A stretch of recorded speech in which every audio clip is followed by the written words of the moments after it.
Hello students, প্রতিদিনের মতো আজকে আবার আমি হাজির হয়েছি একটি নতুন ভিডিও নিয়ে।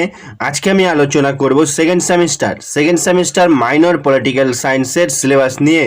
তোমরা যারা আমার চ্যানেলে নতুন তারা চ্যানেলটিকে সাবস্ক্রাইব করে নেবে, তাহলে সবার আগে নোটিফিকেশন তোমাদের কাছে পৌঁছে যাবে। তোমাদের জন্য একটি সুখবর, তোমরা অনেকেই আমাকে কমেন্ট করে জানিয়েছো যে স্যার আপনার ফোন নাম্বারটি দেন, তাই কিন্তু আমি আমার ফোন নাম্বারটি দিয়ে দিলাম। তোমরা এই নাম্বারে কিন্তু আমার সাথে যোগাযোগ করতে পারবে।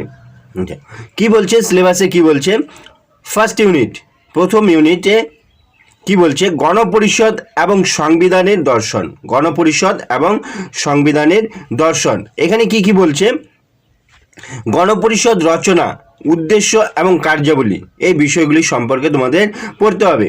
তারপরে যেটি পড়তে হবে সেটি হলো ভারতীয় সংবিধানের দর্শন প্রস্তাবনা। ভারতীয় সংবিধানের দর্শন প্রস্তাবনা। তারপরে যেটি পড়তে হবে ভারতের সংবিধানের প্রধান বৈশিষ্ট্য। ভারতের সংবিধানের প্রধান বৈশিষ্ট্য। ইউনিট 2তে কি কি পড়তে হবে, মৌলিক অধিকার ও কর্তব্য।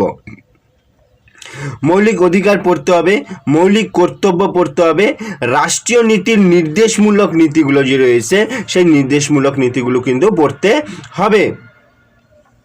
তারপরে রয়েছে ইউনিট 3তে কি কি রয়েছে, কেন্দ্রীয় সরকার, কেন্দ্রীয় সরকারের কাঠামো কার্যাবলী, কেন্দ্রীয় সরকারের কাঠামো কার্যাবলী। তারপর এখানে কি কি পড়তে হবে, আইনসভা, সংসদ রচনা এবং কার্যাবলী, স্পিকার, এই বিষয়গুলো সম্পর্কে পড়তে হবে।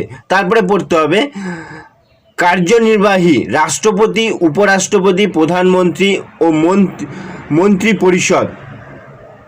তারপরে পড়তে হবে ভারতীয় বিচার বিভাগ। ভারতীয় বিচার বিভাগের মধ্যে পড়তে হবে সুপ্রিম কোর্ট এবং হাইকোর্ট। সুপ্রিম কোর্ট এবং হাইকোর্টের রচনা এবং এখতিয়ার, বিষয়গুলি সম্পর্কে পড়তে হবে। তারপরে রয়েছে ইউনিট 4 যেগুলো রয়েছে সেটি হচ্ছে রাজ্য সরকার, রাজ্য সরকারের কাঠামো এবং কার্যাবলী।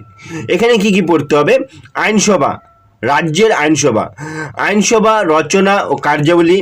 তারপরে পড়তে হবে কার্যনির্বাহী, গভর্নর, মুখ্যমন্ত্রী ও মন্ত্রী পরিষদ, মুখ্যমন্ত্রী এবং মন্ত্রী পরিষদ। তারপরে পড়তে হবে স্থানীয় স্বসরকার, শহর ও গ্রামীণ সরকার সম্পর্কে পড়তে হবে। এই ছিল তোমাদের সেকেন্ড সেমিস্টার মাইনর পলিটিক্যালের সিলেবাস। ভিডিওটি ভালো লাগলে লাইক করবে এবং বন্ধুদেরকে শেয়ার করে দিবে। আজকে এই পর্যন্তই, পরের ভিডিওতে আবার দেখা হবে।